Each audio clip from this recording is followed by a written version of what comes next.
Bonsoir chers téléspectateurs et bienvenue à votre émission Le Monde Inconnu sur votre chaîne le Canal 2.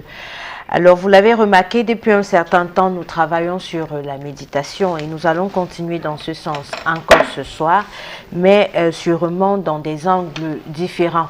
Pour ce faire, je vais donner l'occasion au professeur Emmanuel Glipot qui m'accompagne et qui est d'ailleurs le concepteur de l'émission, de nous en dire un peu plus. Bonsoir, professeur. Bonsoir, Laura Gat. Un bonsoir renouvelé pour tous les téléspectateurs de Canal 2 International ainsi que tous ceux qui nous suivent sur YouTube. Alors, ce soir, nous entrons au 14e chapitre de Méditation, la solution à nos problèmes, avec deux sous-thèmes. Le premier thème, en ce qui concerne la chronique de ce soir, la méditation, Dieu et religion. Et là, on va basculer à la deuxième partie qui va nous parler de l'alimentation à la toile de l'âme, de voir qu'est-ce qui se passe, comment décrypter l'aspect alimentaire et la mise en place, la fabrication d'une toile concernant notre âme. Alors, professeur, qu'est-ce qu'il faut retenir à la fin de cette émission? Alors, il faut retenir, comme tout le temps, nous avons l'habitude de le dire, nous ne pouvons pas parler des méditations si nous ne prenons pas de précautions, si nous ne tenons pas compte du fait que la méditation n'est pas une prière, nous ne cesserons de le dire. Et si nous ne savons pas comment procéder, c'est-à-dire notre mode de vie, comment l'adopter, alors là, il faut des outils. Et les outils ne manquent pas, sauf que les gens ne font pas attention du fait que ces outils qui existent déjà, où les en trouver. C'est pourquoi nous pensons qu'il faut passer par les méandres des choses telles que l'alimentation, la respiration, l'eau et tout. Voilà. Vous l'aviez compris, chers téléspectateurs, nous allons passer 90 minutes ensemble, bien sûr, pour décortiquer la méditation. Vous aurez la chronique qui va se faire en deux parties. Vous avez également la réflexion et la page pratique et la possibilité de participer à votre émission en nous envoyant des messages via le numéro qui va s'afficher sur votre petit écran. Alors, si vous êtes déjà bien installé, le train va quitter la gare et le prochain arrêt, c'est la première partie de notre chronique de ce soir.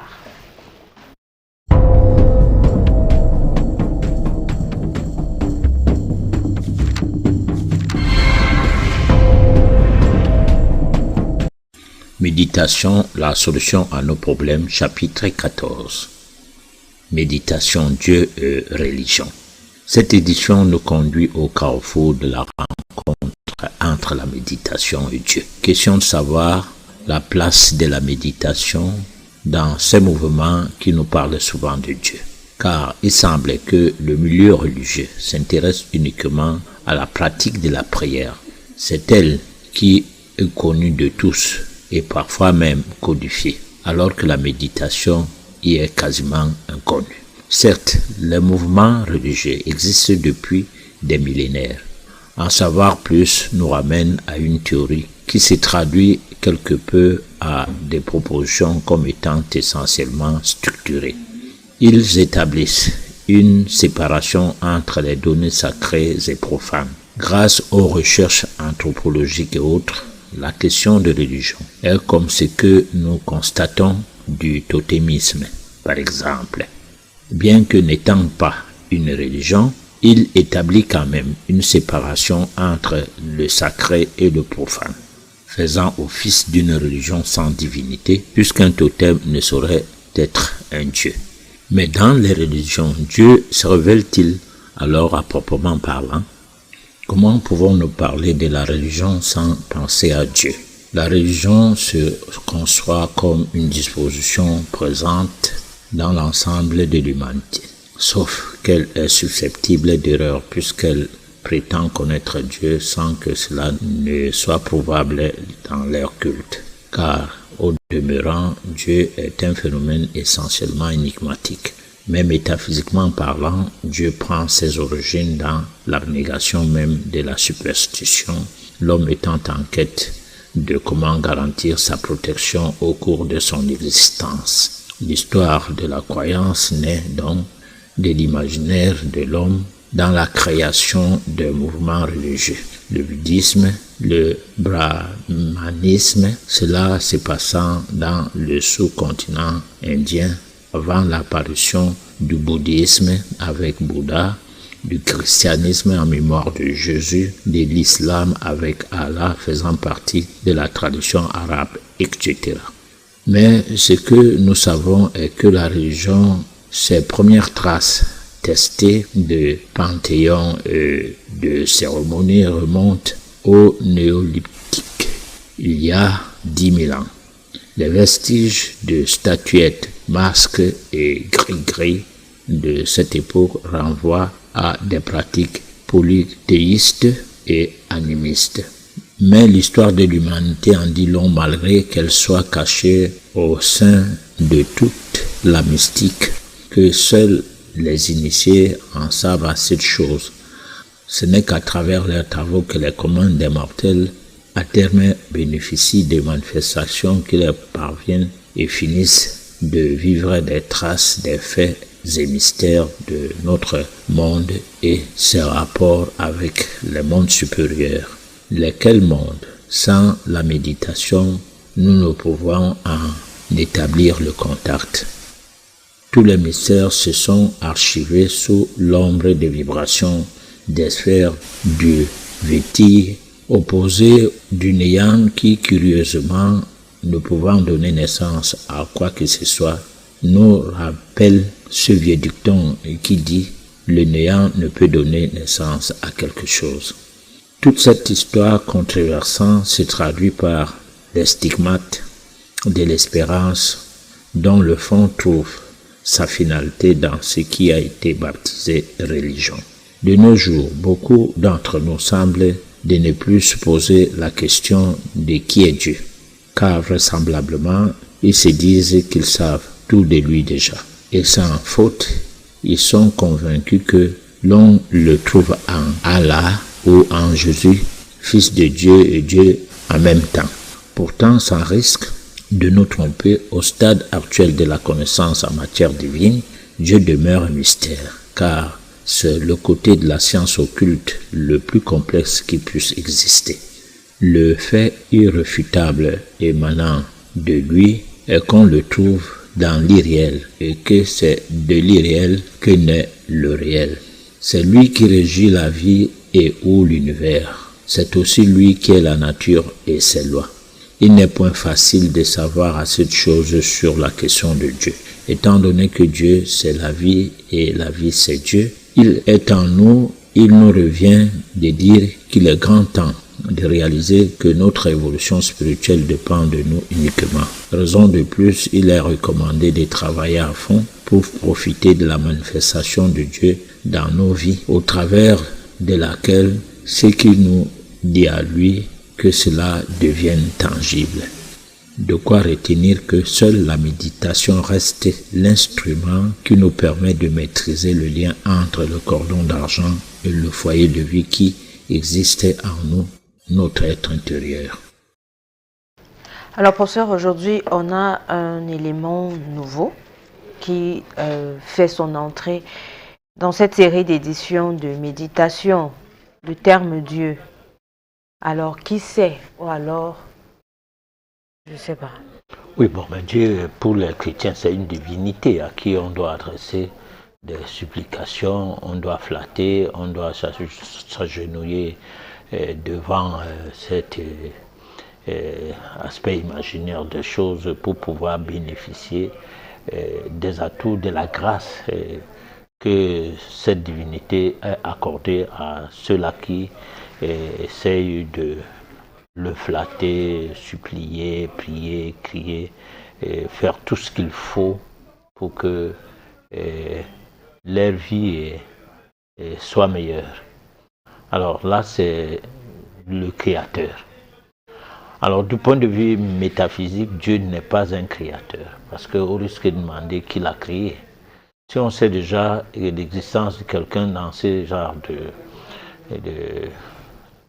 du moins de convictions, c'est qu'on a le droit de se poser la question, cette conviction provient de quoi? C'est-à-dire, qu'est-ce qui convainc les gens à croire qu'ils ont été créés de Dieu? D'où leur vient cette conviction? Est-ce que leur imagination seule suffit pour que la conviction entre en ligne de compte? Alors donc, il y a un problème. Il y a un problème parce que il n'y a pas de solution. Quand un problème n'a pas de solution, c'est très dangereux. Alors, le véritable problème de Dieu selon l'homme, c'est que je pense avoir compris ça à ma façon, mais du point de vue métaphysique, que je défends, la métaphysique que je défends comme un ensemble de connaissances qui nous permet de décrypter l'univers, de décrypter la nature, et qui nous permet de décrypter à travers cette nature la vie, et qui nous permet de savoir que c'est la vie qui est Dieu, et que sans laquelle rien n'existerait. Alors, nous amène à se poser la question, alors, Dieu, c'est qui? C'est un créateur qui sadique de son état, crée ses créatures, malencontreusement avec beaucoup de défauts, ou alors avec des défauts et des qualités, mais beaucoup plus des défauts, et qu'ils se mettent à attendre d'eux, de par leur libre arbitre, de choisir les bonnes voies, lesquelles bonnes voies ne sont pas en eux comme des acquis. Parce que le problème ici se pose, je le disais dans une des éditions, toujours, qu'on juge l'arbre par ses fruits. Si nous sommes les créatures de Dieu et que nous sommes gauches, si nous sommes des créatures de Dieu et que nous sommes méchants, si nous sommes des créatures de Dieu et que nous sommes des prédateurs pour les uns, c'est-à-dire nous, par rapport à nos rapports de force, par rapport à ce que nous sommes du monde occidental et que c'est nous qui gérons la pensée unique dans le monde, c'est nous qui décidons comment le monde doit fonctionner, c'est nous les donneurs de vie à l'ensemble de ces créatures-là alors. C'est nous qui décidons sur leur manière de vivre. Alors là, il va se poser un problème. Que ce Dieu-là a-t-il failli? Est-ce qu'il ne serait pas du genre à mettre Dieu à la barre? Comme pour dire qu'il doit se justifier. Pourquoi son sadisme, le pourquoi sa manière de voir les choses serait à ce qu'on nous crée gauchement mauvais et qu'on doit prier pour devenir bon. Voilà. Ou bien on nous crée pauvres et on doit prier pour avoir de l'argent.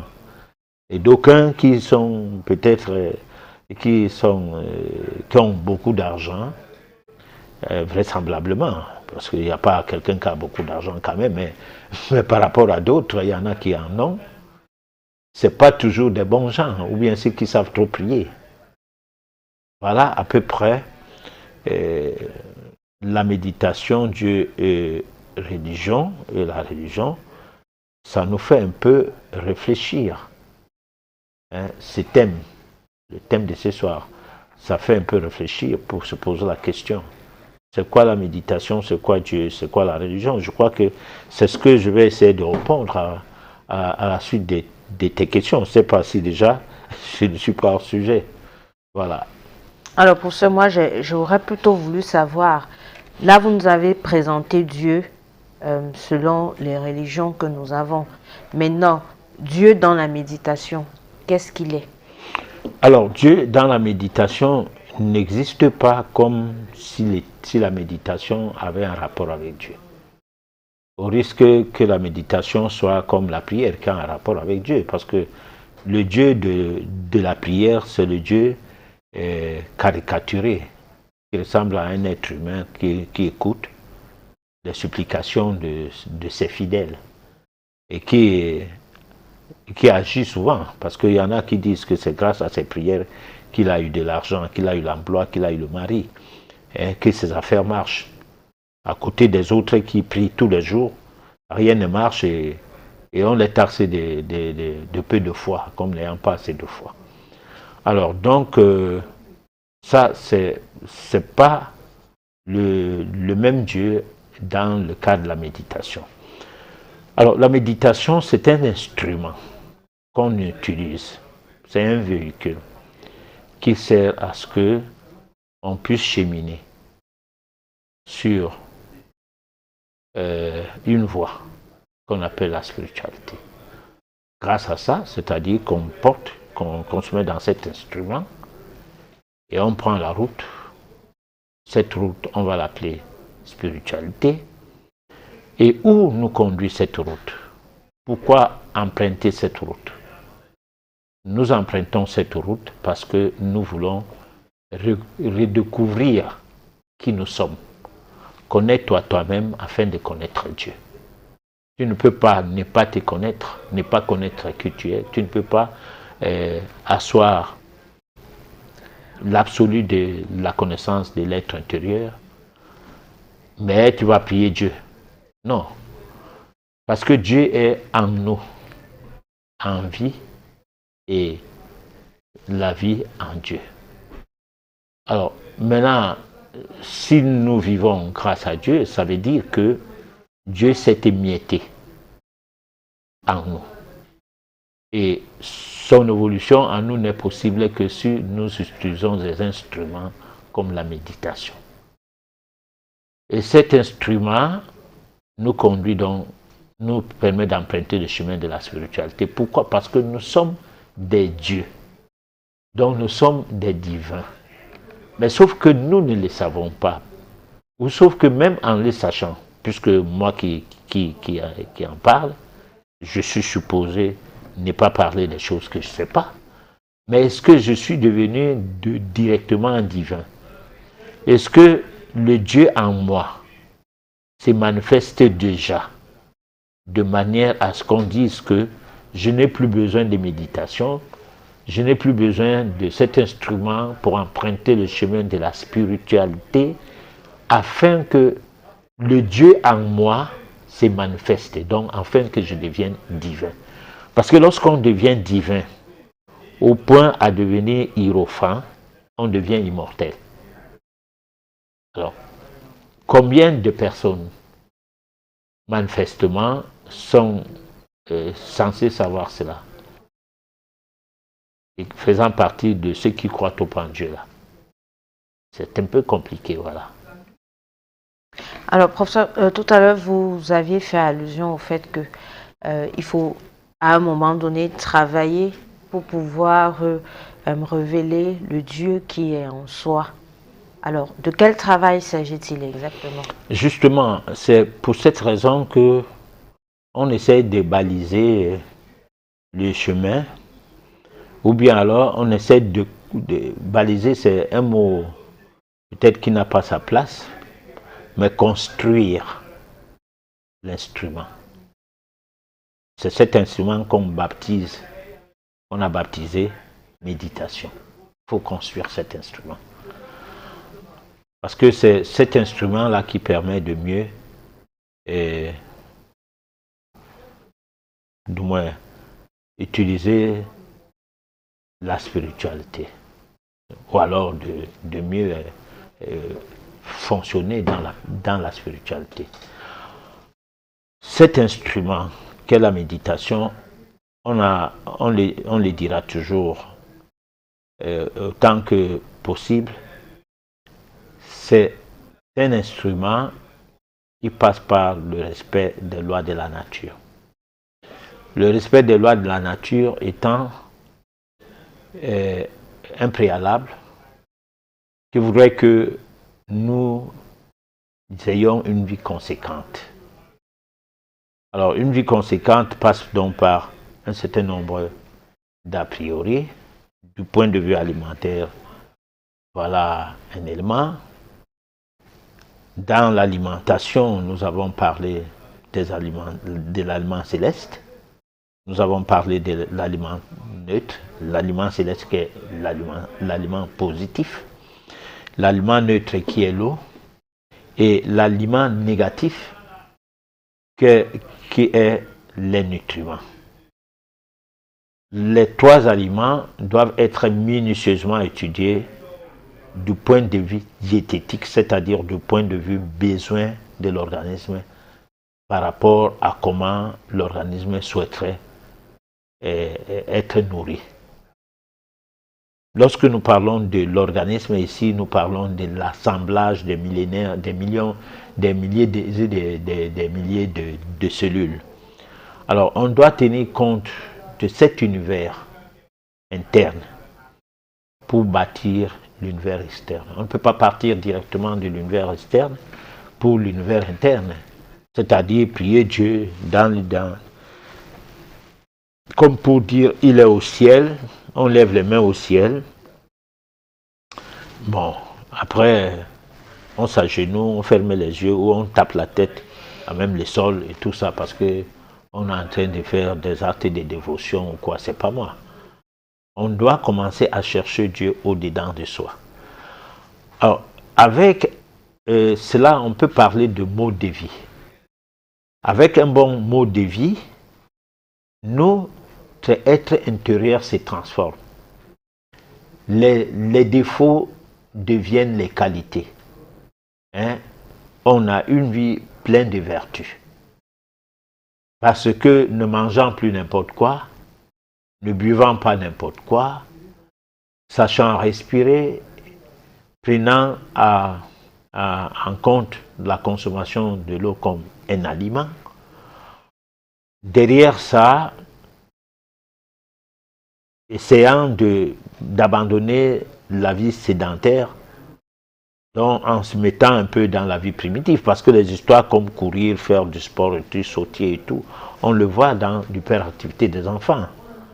Un enfant toute la journée, sauter, courir et tout, bon, c'est ce qui exprime le côté animal, mais ce côté animal de l'enfant a un sens. C'est ce qu'on dit, l'enfant là plein de vitalité. Bon, pourquoi? Le mot vitalité vient faire quoi là? Mais vient signifier que l'énergie vitale en cet enfant s'exprime. Contrairement à l'enfant amorphe, qui est là, qui suce les ongles, suce les doigts, ne s'amuse pas comme les autres enfants et tout. Soit par le biais des vaccins qui ont provoqué des situations d'éclérose en plaques au niveau de son cerveau, soit par le biais de certaines boissons à base de colorants qui vont provoquer des mécanismes allant jusqu'aux troubles mentaux. Alors, donc un certain nombre de choses qu'on fait, on donne des biscuits, des chocolats, des bonbons et tout, on ne sait pas comment ces choses-là sont fabriquées. Et le petit noir que nous sommes, on ne se pose pas la question, qu'est-ce que c'est? Non.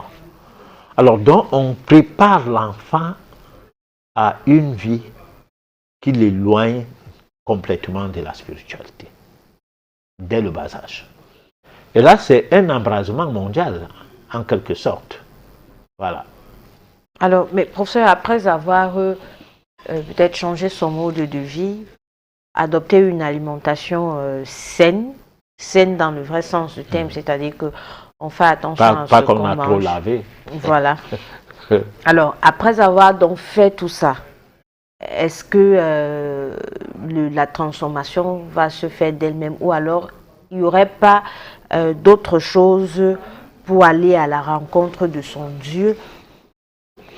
Alors, disons, c'est pas après avoir bien lavé les aliments, du moins les composants de ce qu'on va faire de repas avec, soit les morceaux de viande congelés, décongelés, surgelés et tout, du poisson plongé dans des liquides à formol. Et donc, la pêche a eu lieu il y a 6 ans ou 6 mois, ou je ne sais pas combien d'années. et appelé à être consommé aujourd'hui, mais parce qu'on a bien lavé et tout, qu'on a fait quelque chose. Au contraire, là, on tue l'être intérieur petit à petit parce qu'on l'empoisonne. Bon, maintenant, est-ce que, reviens voir sur ta question, tu dis? Je dis en dehors du mode de vie qu'on va adopter, de l'alimentation saine, de la façon de respirer, est-ce que cela suffirait pour qu'on puisse faire la rencontre de son Dieu? Ouais. Alors, le mode de vie suffit pour transformer un être humain. Parce que qui mange la viande de bœuf devient poltron. Et on a remarqué que dans les pays sous-développés, particulièrement en Afrique, le marché de la viande de bœuf est beaucoup plus prisé. Et qui mange la viande de porc, le cochon, devient cochon. On le voit en Europe.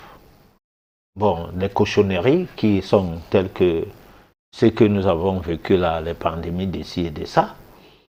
Alors, donc, dites-moi, qu'est-ce que tu manges? Je te dirai de quoi tu souffres. Alors, ça, tout le monde le sait, ou alors si tout le monde le sait, pas Hippocrate, lui, il le sait. Malheureusement, un père de la médecine qui prête les serments d'hypocrisie et non d'Hippocrate, bon, on comprend bien où ce qu'on va avec ces cochonneries. En réalité, si vous changez votre façon de vivre,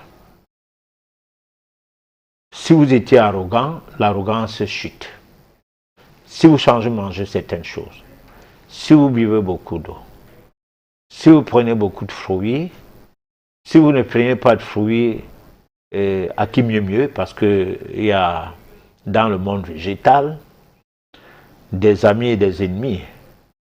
C'est comme même dans l'organisme, il y a des cellules qui n'aiment pas d'autres cellules, mais qui forment un même monde.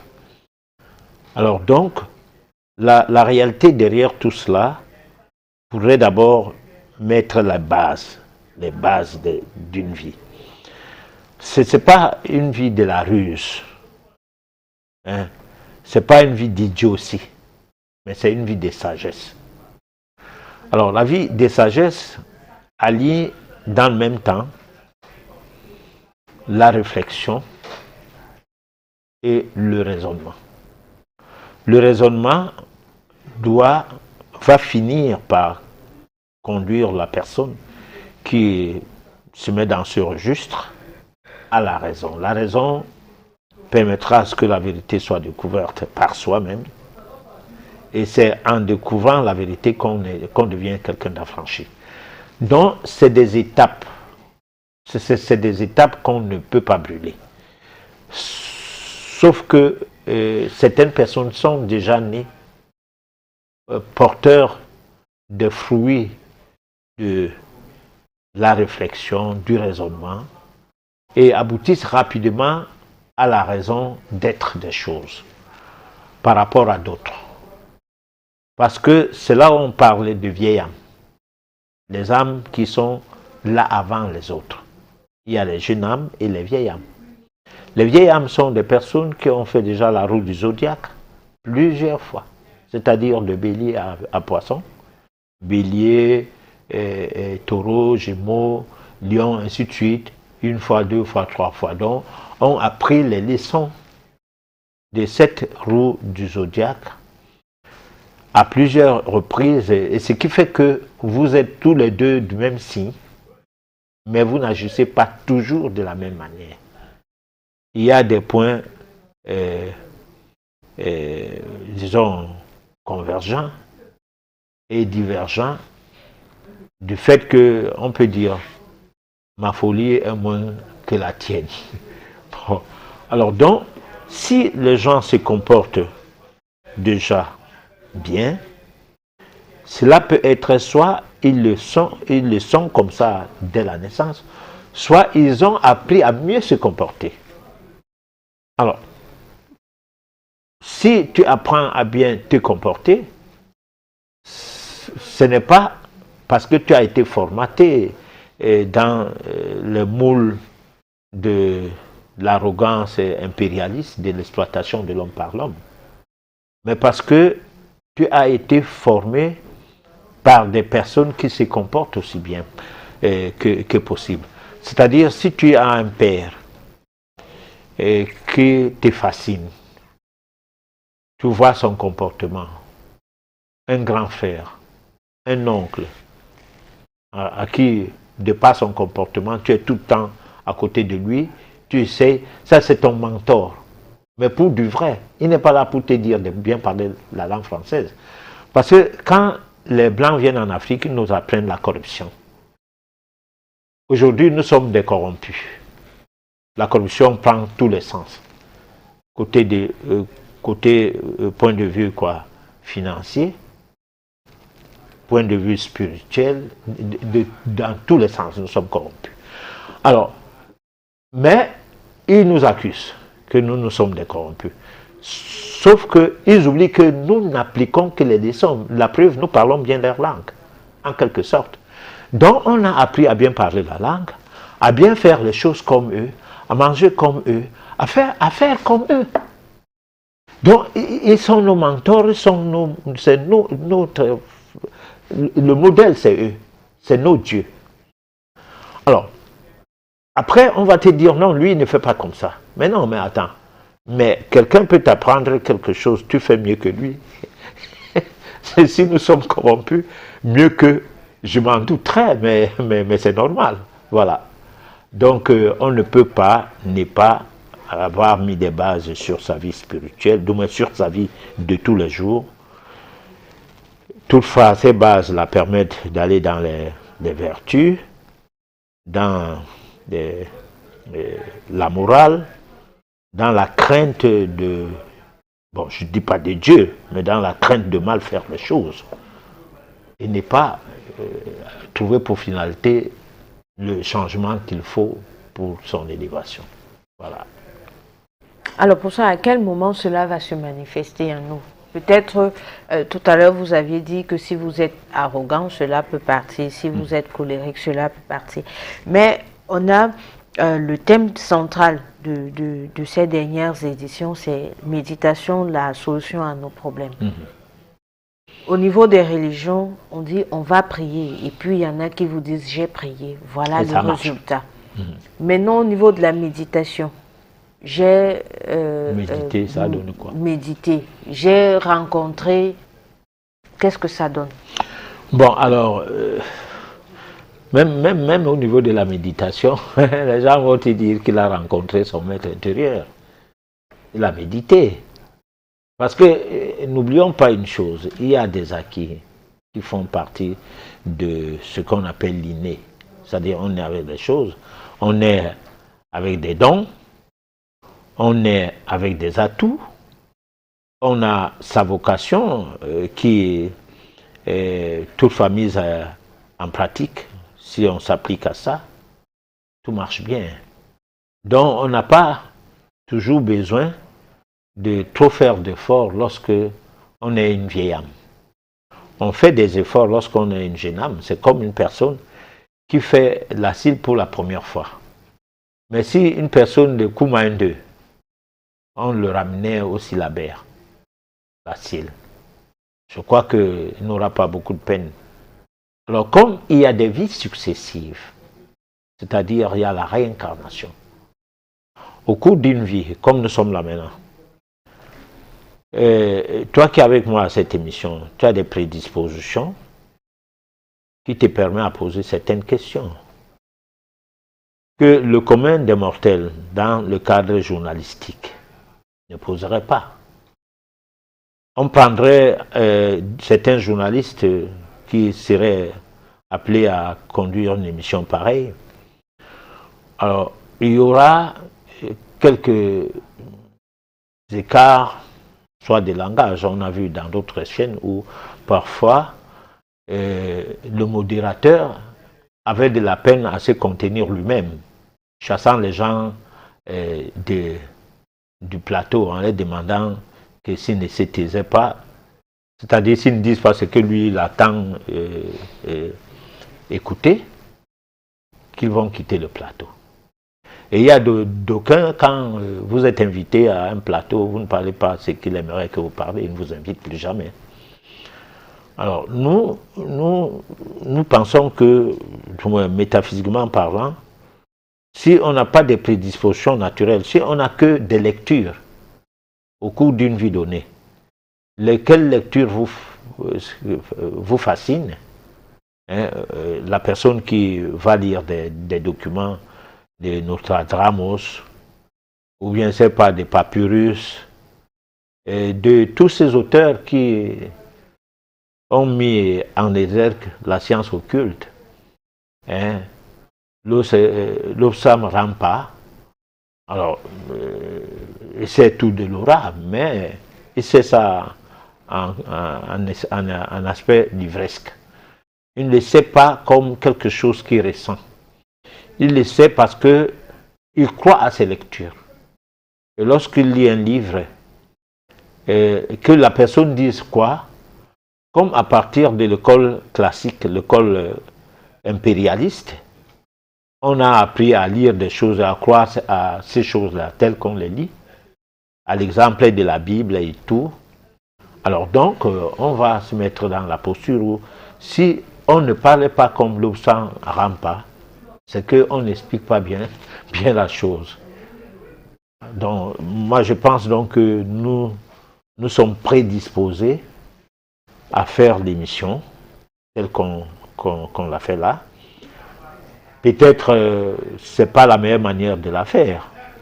Loin de là une arrogance ou à faire croire aux uns aux autres que nous nous sentons à l'aise à dire des choses que nous disons. Non.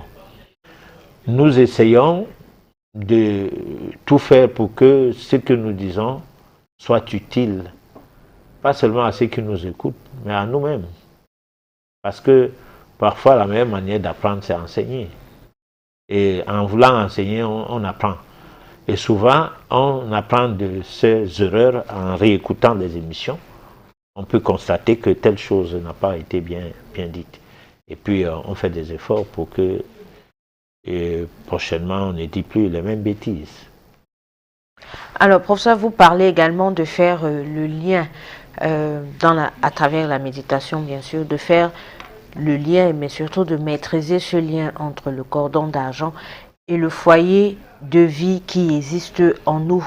Alors, le cordon d'argent, qu'est-ce que c'est exactement, le foyer de vie? Le cordon d'argent ressemble un peu, il y a beaucoup d'explications à ces choses-là, comme il y a beaucoup de définitions dans tout ce qui est phénoménal.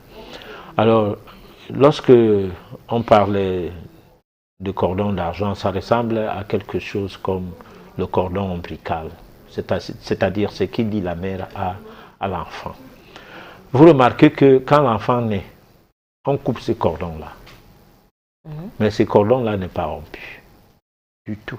Jusqu'à la mort de la mère, le lien qu'il y a entre ta mère et toi restera. Jusqu'à sa mort. Et même jusqu'au-delà de sa mort.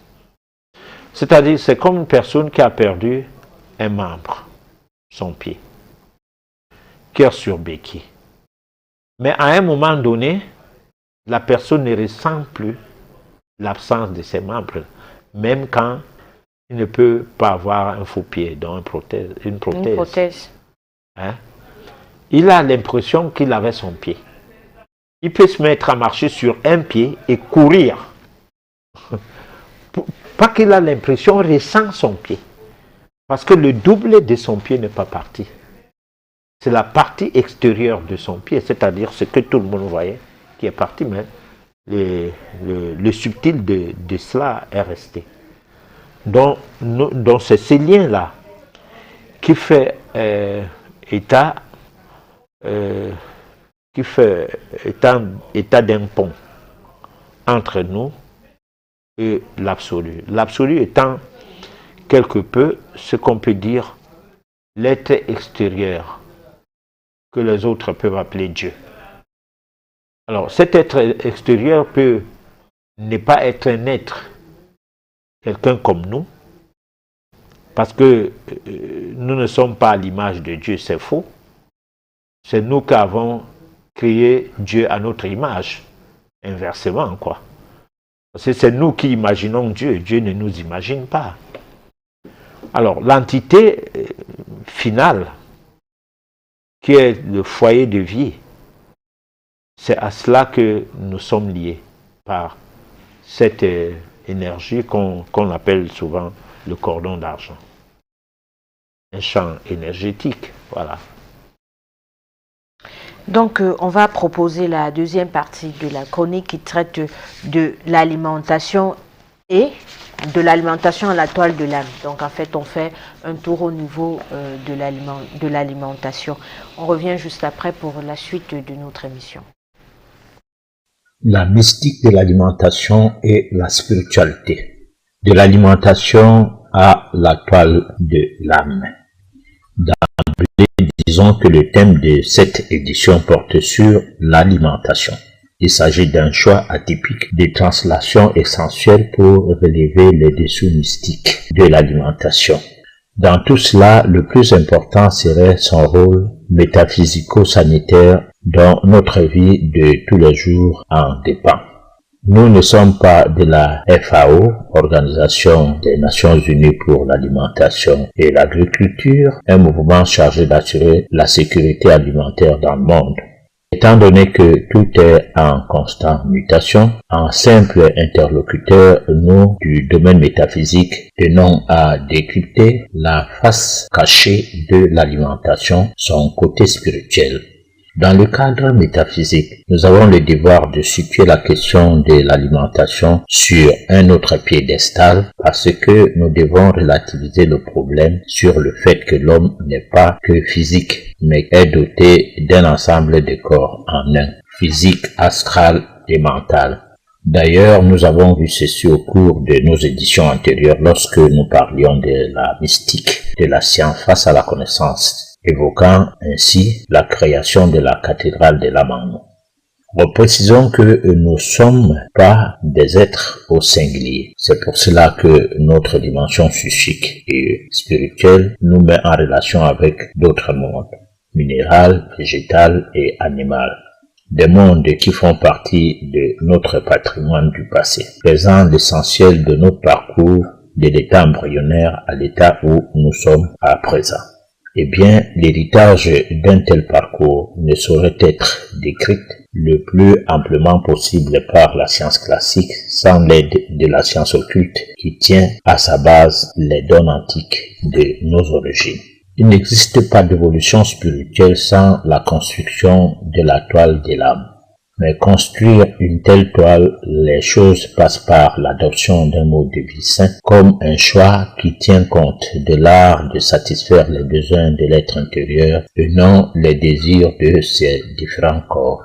Disons que les besoins primordiaux de tout un chacun sont bel et bien du côté de comment nourrir son être intérieur dans la triple dimension du corps, physique, esprit et âme.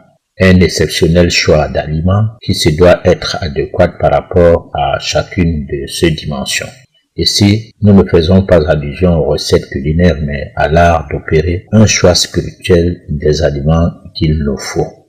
La difficulté de bien comprendre ce que c'est provient du fait que la signification primaire d'un choix originel d'aliments est occulte. C'est pour cela qu'au fond, la question de l'alimentation est tout un phénomène tant du côté santé que spirituel. Comme dans le milieu religieux, on ne cesse de ne rien comprendre. Il est tout à fait normal que la majorité des gens de ce milieu, y compris les clergés eux-mêmes, en soient déroutés. En revanche, retenons que la connaissance des bases qui conduit sur le sentier de la divinité passe par l'alimentation spirituelle qui met toute personne en quête de la spiritualité hors du circuit de la corruption de son âme. Alors, professeur, on parle une fois de plus de l'alimentation. J'ai envie de dire spirituelle, puisque c'est l'alimentation et la spiritualité. Mais ici, vous faites allusion à la toile de l'âme. Quand on parle de toile, on parle d'un tissage de fil. Comment est-ce que l'alimentation pourrait arriver à tisser? Bon. On suppose que nous sommes pris au piège d'une vie matérielle. Le piège étant quoi? Étant que nous cherchons les raccourcis. Parce que si on dit à quelqu'un de faire des exercices pendant un certain nombre d'années pour parvenir à ne plus être emprisonné dans 4 murs, c'est-à-dire que faire en sorte que son être intérieur prenne le dessus sur la matière qu'est le corps physique, au point à toucher le mur et à devenir le mur, et après se retrouver de l'autre côté du mur, il n'y aurait pas de prisonnier. Pas du tout. C'est vrai que les prisonniers existeront toujours parce que ce n'est pas des gens qui vivent spirituellement. Bon. Leur comportement, leur caractère, leur mode de vie ne leur permet pas de cesser d'être prisonniers. C'est ce qui fait que nous tous, nous sommes des prisonniers. Nous sommes des prisonniers d'abord à large champ, donc dans un pays où on ne peut pas sortir sans passeport. Dans une ville où, quand on boucle la ville, vous ne pouvez pas sortir de la ville. Vous êtes dans la ville. Dans un quartier où, quand on boucle le quartier, personne ne sort. Alors, donc, on est prisonnier à large sphère. Alors maintenant, on est des prisonniers, des incarcérés, c'est-à-dire des gens qui sont dans 4 murs, soit dans une cellule, entre guillemets, cellule ici, c'est pas la cellule du corps, mais c'est le genre de chambrettes qui peuvent contenir 10 à 15 personnes, 20 personnes sur 1,5 mètre x 2, c'est-à-dire la surface étant tellement réduite où vous n'avez pas la possibilité de vous accroupir, vous êtes seulement debout, 24 heures sur 24. Vous êtes vraiment dans une situation très très déplorable. Et là, c'est des situations d'endurance qui apprend l'homme qui a fait la cellule à être beaucoup plus endurant et ne plus avoir peur de faire du mal. Parce que ce n'est pas des situations qui corrigent un état d'esprit de l'individu.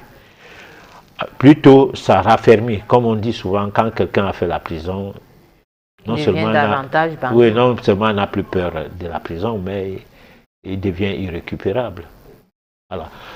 Bon, donc, le tissage, c'est-à-dire l'âme rentre dans un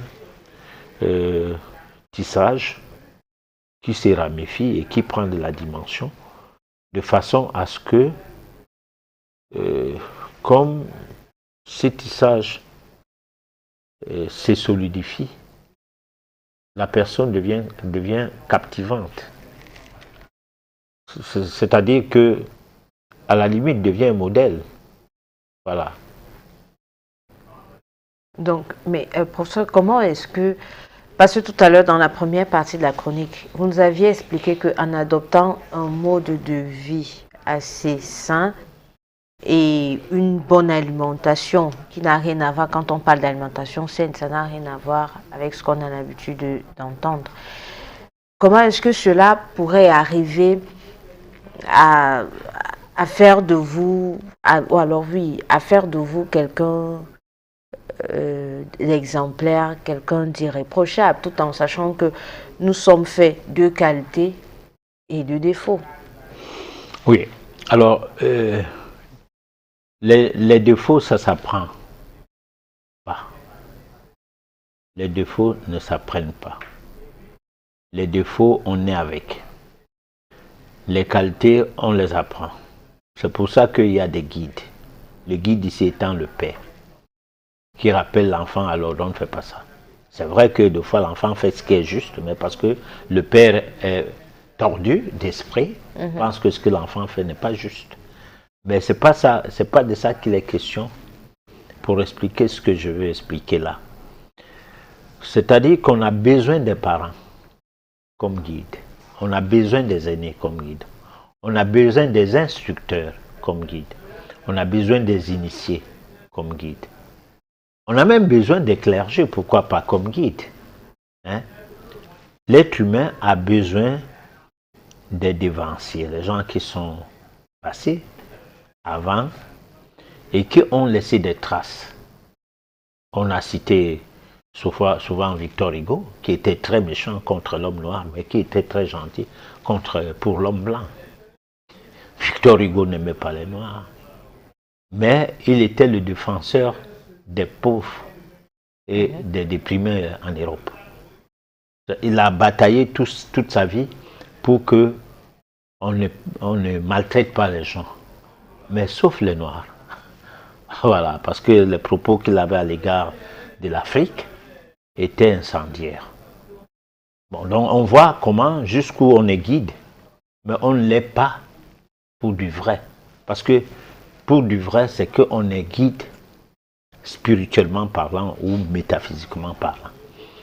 Parce que lorsqu'on est guide métaphysiquement parlant, on n'a pas de couleur de peau, on n'a pas d'enfant de quelqu'un. C'est-à-dire, on ne défend pas que la cause de ses enfants. On ne défend pas que la cause des gens de sa race, de sa couleur de peau. Néanmoins, le mot race est pris à tort. Alors, on défend une cause, celle de voir l'homme prendre la route, du moins l'être animal que nous sommes, prendre la route de l'humain. Parce que, en fait, quand une personne ne se comporte pas comme s'il fallait établir la différence entre un animal bête et un animal homme que nous sommes, alors il y a un hic. On sent qu'il y a un manque de quelque chose. Parce que lorsqu'on a atteint une certaine dimension, c'est là qu'on devient un humain, un être humain. Ne pas être humain, tout ce qui s'habille, se peinture la peau, mettre des objets luxueux et tout sur eux, des jolies voitures, des jolies maisons et tout, mais non. Ou bien qui ont de gros diplômes, qui ont tout l'or du monde, qui gèrent le monde en ci et en ça. Ce n'est pas les humains, forcément. C'est des animaux qui se sont émancipés. Maintenant, le caractère humain d'un animal que nous sommes, c'est-à-dire le monde des reins animal, du rein animal que nous sommes, se matérialise en humain de par nos actes qui sont porteurs, qui passent sous la base des vertus, qui passent sous la base de ce qui serait au-delà de la morale. C'est-à-dire des instructions civiques qui sont des choses qu'on peut enseigner facilement, la morale qu'on peut rencontrer à l'église. On est au-delà de ça. On n'a pas besoin de ça pour dire, bon voilà, je me comporte bien, non. On est au-delà, c'est-à-dire que on n'est pas parfait, mais on n'est pas concerné par ça. Ça, c'est des choses à enseigner à d'autres, parce que ces choses-là, ils en ont besoin. Mais quand on a atteint le degré d'un être humain, on n'a plus besoin de ça. On n'a plus besoin qu'on vous parle de la morale. Lorsque tu fais quelque chose, tu sais pourquoi tu fais ça. Et fondamentalement, tu expliques pourquoi. Même si cette chose-là n'est pas bien. Parce que il n'est pas dit que c'est tout ce que les gens voient de bien qui est bien. Non. Les lois françaises ne sont pas les lois anglaises. Les Anglais font leurs lois en fonction de leur état d'âme. Les Français également. Voilà. Parce que lorsque la France, après les indépendances, continue à coloniser l'Afrique aujourd'hui sous prétexte que c'est la néocolonisation ou bien c'est pour apporter de la sécurité aux Africains, les Anglais ne le font pas. Ils pensent qu'ils peuvent vivre d'eux-mêmes sans avoir besoin de l'Afrique. Absolument. Et la France, non. Bon, donc tout cela, il faut voir dans quel registre nous sommes, nous les personnes qui disons nous sommes des êtres humains. Est-ce que nous sommes dans le registre animalier ou nous sommes dans le registre à évolution tendant à devenir des humains? C'est les questions que nous devons nous poser. Alors, professeur, puisqu'on parle d'alimentation, c'est vrai que il n'est sûrement pas question de nous présenter des menus typiques, mais de quelle alimentation s'agit-il? Est-ce que l'alimentation spirituelle, c'est cette alimentation qu'on connaît, celle de tous les jours, ou alors il y aurait une spécificité dans cette alimentation? Bon, alors, ce n'est pas l'alimentation de l'Organisation des Nations Unies pour l'alimentation. Ce n'est pas de ça qu'il est question. Parce que ça, c'est du n'importe quoi là-bas. On affame les gens et puis on vient leur donner du blé. Pendant que ils prennent ces blés transgéniques, ils deviennent malades. On ne les soigne pas. On dit, bon, débrouillez-vous à vous soigner. Mais nous, on ne voulait pas seulement que vous mourrez de faim. Mais mourir de maladie, c'est votre problème. Alors, ce n'est pas de ça qu'il est question.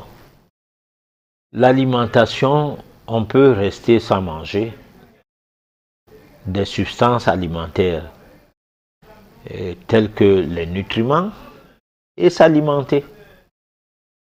Le problème, c'est que tu restes comme ça, tu dis, je n'ai pas mangé depuis le matin, mais pourtant tu n'as pas faim. Mais tu as déjà faim psychologiquement. Parce qu'il n'y a rien qui empêche que tu dormes sans absorber quelque chose parce qu'il s'est fait déjà tard. Mais tu as faim psychologiquement parce que tu dis, mais comment je puisse rester toute la journée sans manger? Mais est-ce que tu as faim? C'est-à-dire, dans ton fort intérieur, tu sens que tu veux manger parce que tu n'as pas mangé depuis le matin.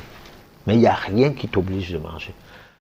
Alors, si on peut se retrouver à minuit, qu'on a fouillé partout parce que le moment de penser à manger, il fait déjà minuit. Et on dit, je n'ai pas mangé depuis le matin, mais il faut que je mange quelque chose. On prend la voiture, on tourne partout où il peut avoir quelque chose à manger, on ne voit rien. On ne sera pas fâché. On va dire, mais je vais manger demain. Mais si c'est qu'on sait qu'il y a les rues de la joie, ou jusqu'à 2 heures du matin, même jusqu'à l'aube, on braise du poisson, on fait ceci, on fait cela. Même celui qui ne mange pas souvent de poisson, parce qu'il s'est dit que le poisson n'est plus à son niveau, parce qu'il veut changer de vie. La viande n'est plus à son niveau. Il doit manger des substances nutritives qui ont des vibrations positives pouvant susciter une purification, voilà, de ces cellules de son corps. Alors, il va tourner peut-être pour voir si on peut trouver un peu de fruits, pas dans les supermarchés, qui vont lui proposer, qui sont censés proposer des fruits qu'on a fait d'il y a 2 jours ou 3 jours, qui sont même oxydés dans des boîtes et mis en congélation ou dans des frigos. Même jusque-là, il ne voit rien. Tout a été acheté. Il quitte là, il rentre dans un recoin où la ville est très animée et il trouve donc que mais là, on ne peut que manger du poisson, des viandes, le poulet et tout. Il dit, mais une fois n'est pas coutume. Mais au fait, il n'a aucun problème fondamental qui l'oblige à faire tous ces tours-là. Alors c'est ça le problème de l'alimentation. Le problème de l'alimentation, c'est que nous n'alimentons pas notre corps, nous ne nourrissons pas notre corps. Nous nourrissons nos envies de manger. Parce qu'on peut manger une seule fois par jour et avoir un gros poids. C'est-à-dire ne pas maigrir.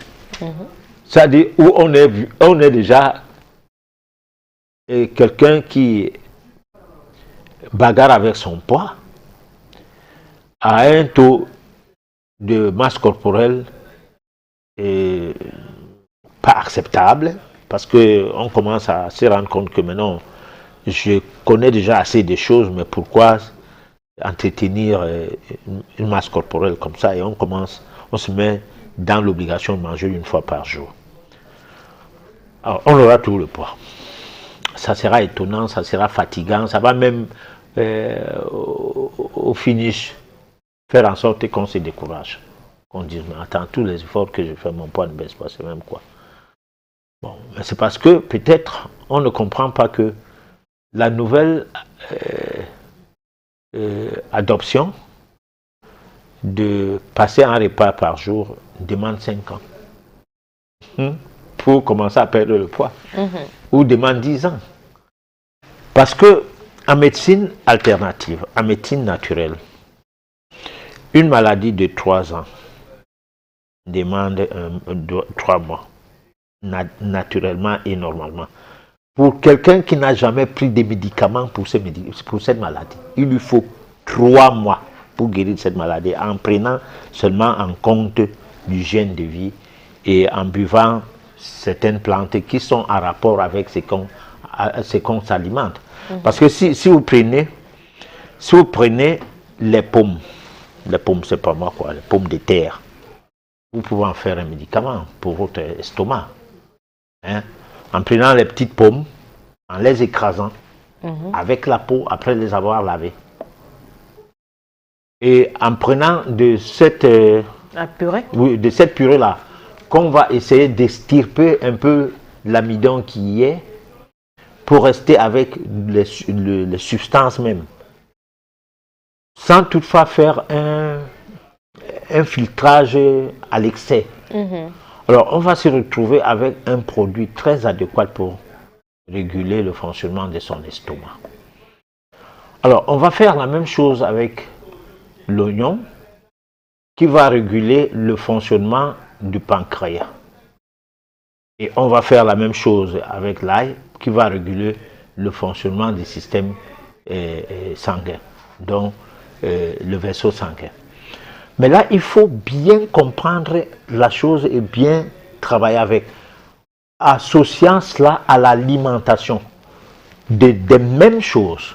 Des mêmes choses, c'est-à-dire que au moment où tu peux dire, bon, je vais prendre les pommes de terre pour soigner mon mal d'estomac, en termes pas de purée, dans le sens de la médication, donc du remède, d'un remédiant. Alors, on va faire cette composition, mais on va manger en même temps les pommes de terre avec la peau, sous forme de bouillon de pommes de terre, en essayant de voir s'il faut associer la tomate ou pas, parce que la tomate, c'est quelque chose d'un nouveau monde. Le nouveau monde, c'est que longtemps en Afrique, on ne mangeait pas la tomate. Bon, la tomate, c'est un produit importé. Bon, mais tout ce qui est d'importé, lorsque ça se cultive dans son environnement, ça devient nécessaire. Pourquoi? Parce que lorsque ton sol produit un aliment, un produit vivrier, le produit là, adopte les mêmes vibrations.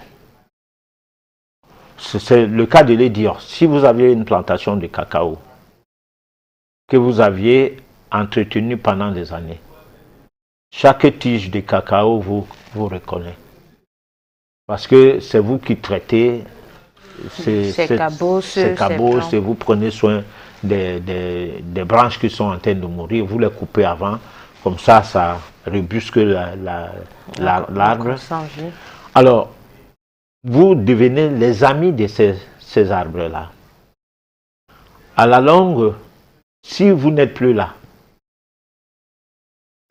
il y aura un déclin sur la production du cacao d'abord parce que le nouveau maître n'a pas le même amour vis-à-vis de ces arbres. Les arbres-là ne le ressentent pas. Donc, lorsqu'on cultive la tomate soi-même pour manger, c'est différent que lorsqu'on achète des tomates qui sont destinées pour le commerce. L'ail, l'oignon, tout cela. En réalité, chacun devrait, si possible, avoir son petit jardin, ne serait-ce que dans les pots, pour les choses qu'il consomme. Cela allait être très productif, non seulement du point de vue métaphysique par rapport à son élévation spirituelle, mais du point de vue santé. Parce que la métaphysique, du moins l'évolution spirituelle commence par la maîtrise de la santé. Dans un corps sain habite une âme Une saine. âme saine. Saine, dit la Bible. Alors, on ne peut pas avoir le diabète parce que clergé, évêque, pasteur, imam et tout, et dire qu'on est dans la bonne voie. De toute façon, je fais une relatation des faits. Je ne fais pas un discours critique. Non. Je m'appuie sur des documents qui permettent à ce que les gens comprennent mieux que même si c'est comment, ils sont eux-mêmes tributaires de leur échec du point de vue métaphysique et spirituel, voilà, je vais dire. Parce que même les documents qui sont de nature à leur porter d'information ou de la formation pour leur élévation de l'âme ne sont pas lus pour qu'on essaie de comprendre ce qui y est proposé. Alors, lorsque une personne comme nous, comme ça, là, on essaie de lire ce document et qu'on en parle, d'aucuns ne se retrouvent même pas. Ils ne comprennent pas d'où ça sort. Et là, ça devient comme si on avait un discours critique. Non. Parce que ce que nous disons, nous ne le disons pas comme des saints. Tu montres un doigt à quelqu'un, 3 doigts te regardent. Bon, c'est une communauté qui doit se former sur la donne métaphysique parce qu'une personne ne peut pas faire un monde. Nous faisons œuvre de ce qu'on dirait, nous attirons l'attention de nos semblables sur des choses pour lesquelles peut-être on y pense mais on n'en parlait pas. Voilà. Donc, pour ça, on va proposer aux téléspectateurs la réflexion qui nous présente un dieu égyptien que nous connaissons sûrement tous. Mais regardons et nous allons revenir juste après.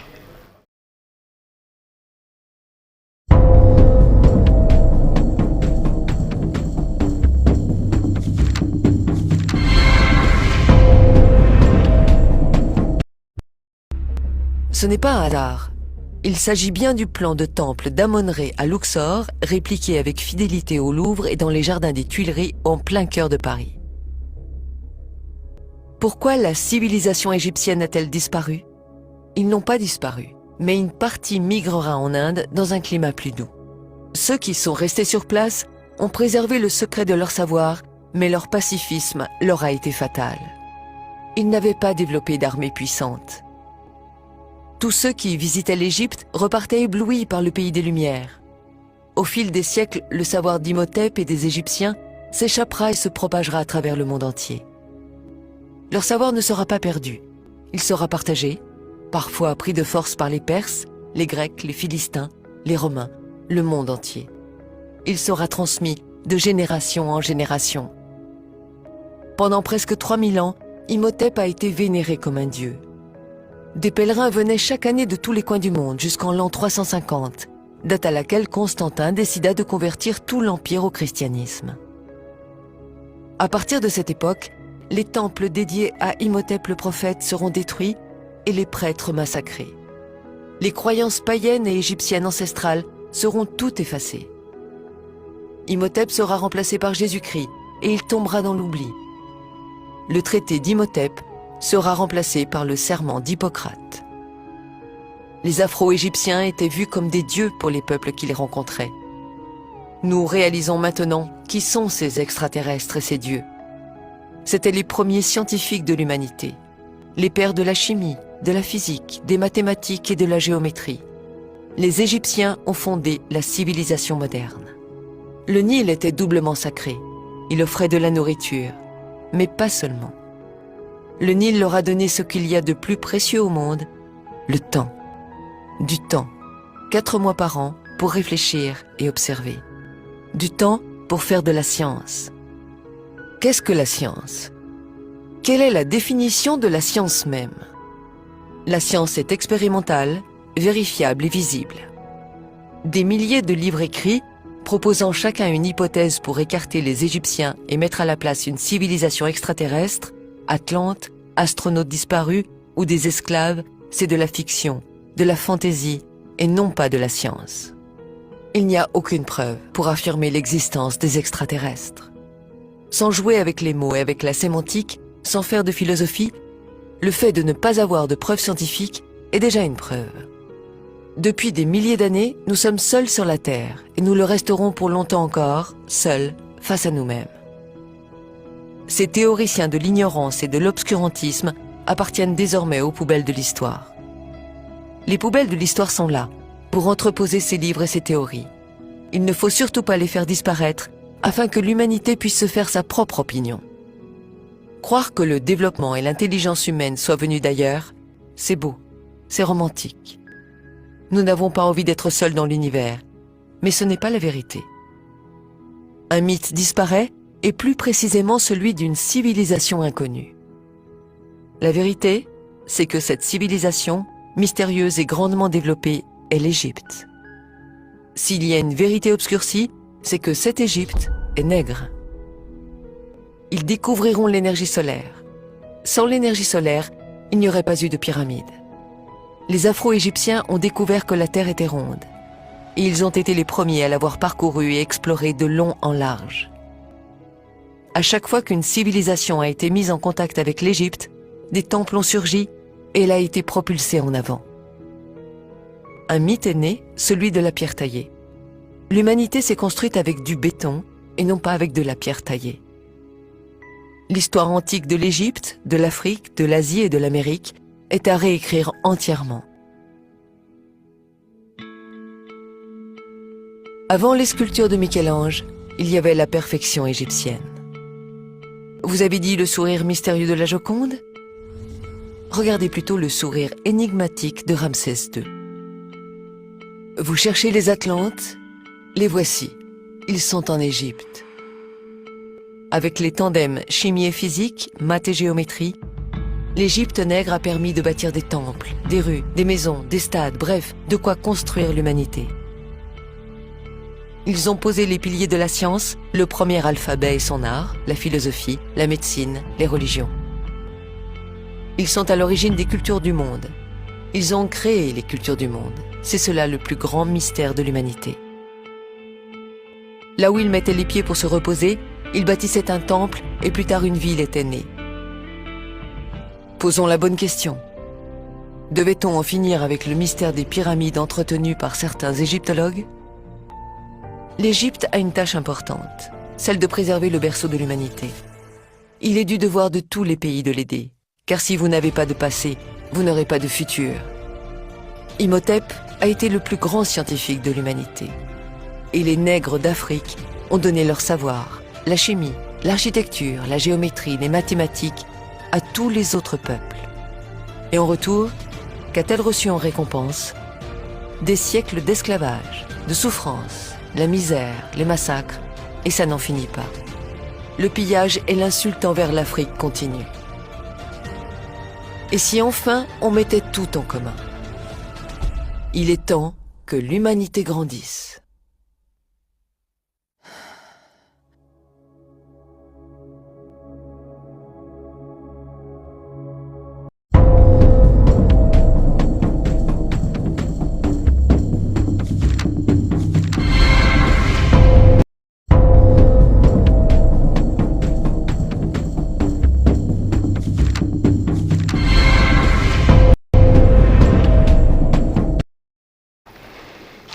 Alors, on revient sur le plateau, professeur, pour répondre aux questions de nos téléspectateurs. Mais avant d'aller au niveau des téléspectateurs, professeur, j'aimerais qu'on revienne de façon brève sur l'alimentation et la spiritualité.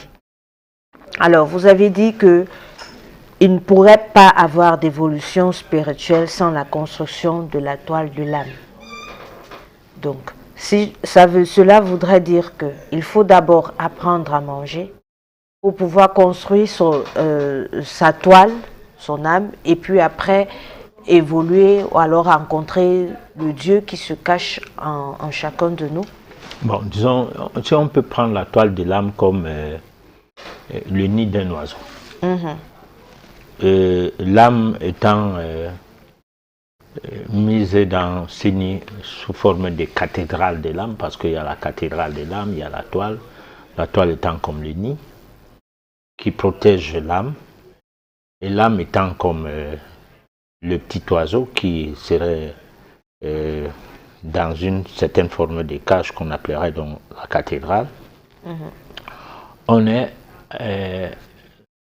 en phase avec son mode de vie, qui répond à cette préoccupation. C'est-à-dire que vous voulez faire quoi de vous, de votre vie? Parce que quand je dis vous voulez faire quoi de votre vie, ici la vie c'est Dieu, de votre Dieu qui est en vous. Parce que Dieu c'est la vie, la vie. Je ne parle pas de quoi, qu'est-ce que vous voulez faire de votre existence. Parce qu'il y a une différence entre exister et vivre. Bon, peut-être que dans la confusion, on dit vivre 100 à l'heure. Donc, cette confusion fait en sorte qu'on ne sait pas qu'est-ce que c'est qu'exister, qu'est-ce que c'est que vivre. On ne vit pas qu'une fois et attendre le dernier jugement, mais on existe une fois et attendre la renaissance, c'est-à-dire attendre la réincarnation. Cette réincarnation se produit au travers de vies successives, la mise en place de la cathédrale de l'âme, après avoir tissé la toile au fur et à mesure, petit à petit, pour construire le nid de l'âme. Alors donc, l'alimentation est le pilier. Parce que il y a, je le disais, bon, c'est pas, je le disais une fois que les prières de Jésus, où on est attribué à Jésus, ou ce sont ses prières ou pas, je ne sais pas. Moi, je n'ai pas été au temps de Jésus pour maîtriser toutes ces choses. Mais il disait, notre Père qui est aux cieux, que ton nom soit sanctifié. Et là, ça se disait, lui, il le disait le matin, il ne le disait pas à toute heure. Et le soir, il disait, notre mère terre. Voilà. Que ton règne vienne, que ta volonté soit faite. Bon. Alors, on va y arriver parce qu'on ne peut pas, je l'ai promis déjà, on ne peut pas parler méditation sans toutefois voir les paroles qui accompagnent, parce que les forces de l'homme passent par la pensée, la parole et les actes. Il faut allier ces trois éléments. Ça fait partie de ce qui provoque un champ d'évolution en lui. Alors donc, il va falloir que nous sachions pourquoi il faut parler, même quand on médite, parce que on a la parole seulement au niveau de la prière. On imaginerait un peu aussi que est-ce qu'en méditation on parlait-on, et si oui, on dit quoi? Bon, alors la méditation comme la prière, il y a des points de ressemblance. Le fait que on s'assied pour méditer, par exemple, c'est déjà un geste. Parce que j'ai dit la pensée, le geste et la parole. Le fait même de méditer en marchant dans la rue ou dans sa cour le matin, où on a un jardin, on prend un peu la rosée au pied, parce qu'on y marche du pied, en méditant, c'est déjà des actes qu'on pose. Et même comme on s'assoit et on prie, on a pensé, on s'est assis et on a prié et on a donc prononcé les mots. Voilà. Donc, professeur, on va s'intéresser maintenant aux questions qui nous viennent des téléspectateurs. La première question nous vient d'un fou, c'est Charlie qui nous écrit: quelle différence faites-vous entre la spiritualité et la religion? La spiritualité, c'est un chemin qui nous conduit à la divinité. Que la religion emprunte ces chemins-là ou pas, ces chemins-là existent. La religion, c'est l'art de se mettre à l'abri de sa propre superstition. C'est-à-dire qu'au lieu de jouer avec soi, parce que l'homme est essentiellement superstitieux, il a besoin de la protection, il a besoin qu'après la protection de ses parents, parce que étant enfant, il était protégé par ses parents, la protection de ses aînés dans le cours de jeu, la protection quitte tous ces plans-là, l'argent prend le dessus. Quand il a l'argent, il se sent protégé. S'il est dans un pays corrompu, il sait que même s'il fait quoi, il va payer la justice parce qu'il a l'argent. Il va arracher les terres des gens, il a l'argent. Il aura même l'arme parce qu'il a l'argent. On lui donnera l'autorisation de port d'armes. Il sera protégé. Mais derrière ça, lorsqu'il est frappé par une maladie ou par quelque chose qui le dépossède de ses convictions, d'arrogance, il commence à croire que Dieu existe.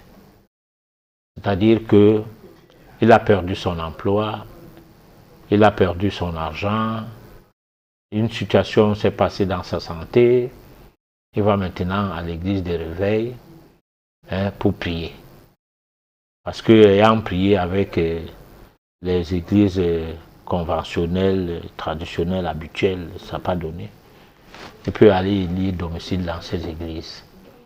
C'est là où tu verras des salles combles. C'est des personnes prises au dépourvu qui se retrouvent là-bas. Voilà. Donc, la religion, en fait, c'est quelque chose qui permet à ce que on se sente protégé par son imagination, prétendument accroché à une divinité. Contrairement à la spiritualité qui est un chemin qu'on doit chercher à emprunter. Et donc nous avons essayé de dire, et à chaque fois que nous avons l'occasion, que la méditation en est le véhicule.